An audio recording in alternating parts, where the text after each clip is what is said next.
Haryanvi music industry में भूचाल, मासूम शर्मा के गाने डिलीट, साजिश या सिस्टम। क्या सच में मासूम है मासूम शर्मा के डिलीट गाने? मासूम शर्मा के साथ कौन कर रहा भेदभाव? हरियाणवी सिंगर को बर्बाद करने की किसने रची साजिश?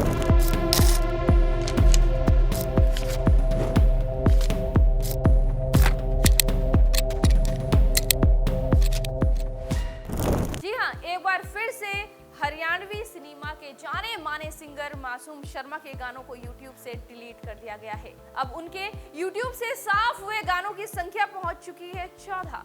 लगातार जब से मार्च में हरियाणा सरकार ने ऐलान किया है कि अब बदमाशी के गाने YouTube पर नहीं चलेंगे, इससे बंदूक के कल्चर को बढ़ावा मिलता है, तब से लगातार कई सारे सिंगर्स के गाने YouTube से हटाए जा रहे हैं।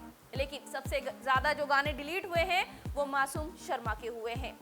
जब भी इनके गाने डिलीट होते हैं तो वो लगातार सरकार पर निशाना साधते हैं और अपने विरोधियों पर सवाल उठाते हुए बोलते हैं कि उनके साथ भेदभाव किया जा रहा है। उनसे जो लोग चिढ़ते हैं वो उनके गानों को डिलीट करके उन्हें बर्बाद करना चाहते हैं। आपको बता दें, मार्च में ही हरियाणा सरकार की तरफ से एक कानून लाया गया था जिसमें कहा गया था कि जो हरियाणवी गाने हैं उनमें बंदूकबाजी नहीं दिखाई जाएगी और ना ही कोई ऐसी चीज दिखाई जाएगी जिससे कि क्राइम बढ़े। ऐसा कहा जाता है कि जो हरियाणवी सॉन्ग होते हैं उनमें टशन दिखाने के लिए सिंगर्स जो हैं बंदूक का, गन का, क्राइम का यूज करते हैं और ऐसे कई सारे इंडस्ट्री में गाने हैं जिनको लेकर विवाद खड़ा हुआ और सरकार की तरफ से ये जारी कर दिया गया। जब ये गाने डिलीट हुए तो उसमें सबसे ज्यादा संख्या जो थी वो मासूम शर्मा की थी। पहले तो उनके सिर्फ 4 गाने डिलीट हुए थे, लेकिन उसके बाद ये संख्या बढ़ती चली गई और अब हो गई है 14। जी हाँ, उनके फिर से गाने डिलीट हो चुके हैं। जब भी उनके गाने YouTube से साफ किए जाते हैं तो मासूम शर्मा सीधे सरकार पर निशाना साधते हैं और बोलते हैं कि जो उनकी कल्चर मिनिस्ट्री में जो बैठा बंदा है वो उनसे चिढ़ता है। हालांकि वो नाम कभी नहीं लेते, लेकिन वो कहीं ना कहीं अपने विरोधियों को साधने की कोशिश करते हैं और ये बताने की कोशिश करते हैं कि किस तरह से उन्हें टारगेट किया जा रहा है, उन्हें बर्बाद करने की कोशिश की जा रही है। मासूम का सिर्फ एक ही सवाल होता है कि सिर्फ वही बदमाशी पे गाने नहीं बनाते, अपने गानों में सिर्फ वही गन नहीं दिखाते या फिर क्राइम नहीं दिखाते। हरियाणा सिनेमा में और इस इंडस्ट्री में कई सारे ऐसे लोग हैं जिनकी रोजी रोटी ही इस तरह के गानों पर चल रही है, बदमाशी पर चल रही है, तो फिर टारगेट सिर्फ उन्हें ही क्यों किया जा रहा है? मासूम शर्मा ने साल 2009 में जलवा हरियाणा से अपने करियर की शुरुआत की थी। उनका सबसे पहला जो हिट गाना था वो कोठे चढ़ ललकारू आया था, जो कि 2014 में आया। इसके बाद तो उन्होंने झड़ी लगा दी। उनके सबसे हिट गानों में इंग्लिश मीडियम, ईपी रूपा, 2 नंबरी, गुंडे ते प्यार, ट्यूशन बदमाशी का, खटोला 2, गब्बर भी नाचेगा जैसे गाने हैं। इनमें से कई सारे गाने डिलीट हो चुके हैं। मासूम शर्मा सपना चौधरी के साथ भी कई सारे हिट गाने दे चुके हैं, लेकिन फिलहाल इस वक्त YouTube से उनके गानों का सफाया किया जा रहा है। कई सारे ऐसे गाने हैं जिनकी जो व्यूज हैं वो 200 मिलियन से भी ज्यादा हैं। ऐसे में वो लगातार अपने विरोधियों पर सवाल उठा रहे हैं और बोल रहे हैं कि उनके गाने डिलीट करके उन्हें बर्बाद करने की कोशिश की जा रही है। आपको बता दें, फरवरी में करनाल में आयोजित लॉ एंड ऑर्डर की एक रिव्यू मीटिंग में सीएम नायाब सैनी ने सख्त निर्देश दिए थे कि ऐसे गानों पर कड़ी निगरानी रखी जाए जो गन कल्चर, नशे और बदमाशी को बढ़ावा देते हैं। इसके बाद मार्च महीने में सबसे पहले जिन 7 गानों को YouTube से हटाया गया उनमें 4 गाने मासूम शर्मा के थे। इसके बाद नरेंद्र भगाना, अंकित बलियान, इसके बाद अमित सहनी, रोहतकिया, सुमित पारता, गजेंद्र फोगाट, हर्ष संधू और राज मावरा जैसे कलाकारों के गानों को भी बैन कर दिया गया। मासूम शर्मा के जिन गानों को YouTube से हटाया गया है उनके मिलियंस में व्यूज है। चलिए आपको पूरी लिस्ट दिखा देते हैं और ये भी बता देते हैं कि कौन से गाने पर कितने मिलियंस व्यूज थे और किसे किसे हटाया गया है। अभी तक YouTube से हटाए गए गानों की संख्या इनकी 14 है। खटोले 2 को YouTube से हटा दिया गया है। इस गाने पर 40 मिलियंस व्यूज थे। वहीं 60 मुकदमे को भी हटा दिया गया है, इस पर 90 मिलियंस व्यूज थे। वहीं 4.5 का पिस्टल को भी हटा दिया गया है, इस पर 50 मिलियंस व्यूज थे। ट्यूशन बदमाशी का, जो कि सबसे फेमस गाना है, हर जगह ये गाना बजता था, 250 मिलियन का ये गाना भी यूट्यूब से हटा दिया गया है। दो बंदे पर 40 मिलियन व्यूज थे, इसे भी डिलीट कर दिया गया है। पानीपत की लड़ाई पर 40 मिलियन व्यूज थे, इसे भी हटा दिया गया है। बदनाम गाबरू गाने को भी डिलीट किया गया है, इस पर 200 मिलियन व्यूज थे।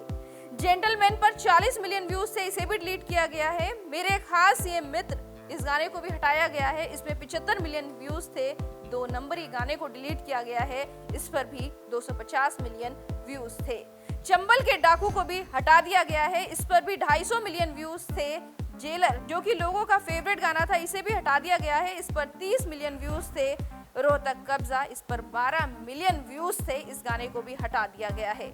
अभी तक मासूम शर्मा के जिन गानों को डिलीट किया गया है, अगर उन सब के व्यूज को काउंट कर लिया जाए तो ये 1.427 बिलियन तक जाता है। इससे आप अंदाजा लगा सकते हैं कि किस तरह से इस एक्टर को झटका लगा होगा, क्योंकि इनकी कमाई ही इनके गानों से चलती है। यूट्यूब पर जब ये रिलीज होते हैं, इन पे व्यूज आते हैं और उसी से ये पैसा कमाते हैं। हरियाणवी इंडस्ट्री में कई सुपर हिट गाने मासूम शर्मा ने दिए हैं। ये एक ऐसा नाम है जिन्होंने सपना चौधरी से लेकर कई बड़े कलाकारों के साथ काम किया है। लेकिन 2025 लगता है इनके लिए अच्छा नहीं है, क्योंकि ये लगातार विवादों में घिरे हुए हैं। अपने गाने डिलीट को लेकर ये सरकार पर भी निशाना साध रहे हैं, अपने विरोधियों पर भी निशाना साध रहे हैं। मासूम शर्मा से जो जुड़े हुए विवाद हैं या फिर उनके जो कंटेंट डिलीट हो रहा है, सिर्फ यूट्यूब का नहीं हो रहा है, बल्कि उनके कई सारे इंस्टाग्राम से जो फैन पेज हैं उन्हें भी हटा दिया गया है। इनके इंस्टाग्राम को भी ब्लॉक करने की कोशिश की गई है। ऐसा कई बार हुआ है, जिसको लेकर ये अक्सर सवाल उठाते हैं और बोलते हैं कि उन्हें रोकने की कोशिश की जा रही है। मासूम शर्मा ने अपने एक इंटरव्यू में ये भी कहा था कि अगर लोग चाहते हैं कि वो हरियाणा में ना रहें या फिर देश छोड़ दे तो वो छोड़ देंगे, लेकिन वो गाने बनाना नहीं छोड़ेंगे, क्योंकि उनकी रोजी रोटी हरियाणवी सॉन्ग से चलती है। उन्हें इसके अलावा कोई दूसरा काम नहीं आता है।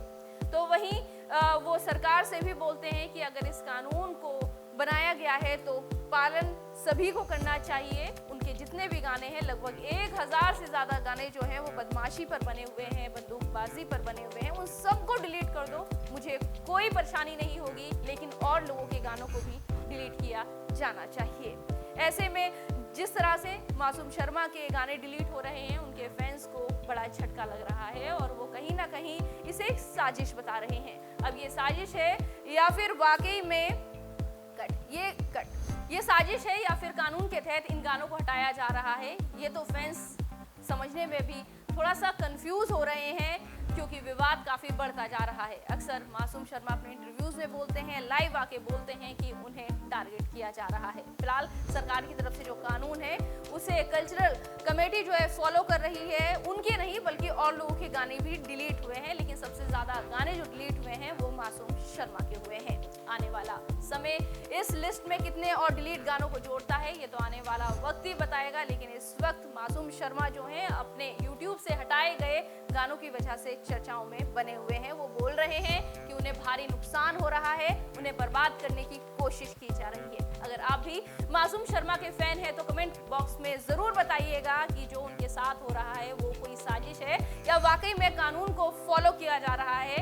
इस तरह के कई सारे सवाल फैंस के बीच उठ रहे हैं। आपकी क्या राय है, कमेंट बॉक्स में जरूर बताइएगा। इसके साथ ही एंटरटेनमेंट जगत की जो भी जानकारी होगी, जो भी खबरें होंगी, जो भी गॉसिप होगी, डीएनपी एंटरटेनमेंट आप तक पहुंचाता रहेगा। इसके लिए आपको करना होगा हमारे चैनल को सब्सक्राइब।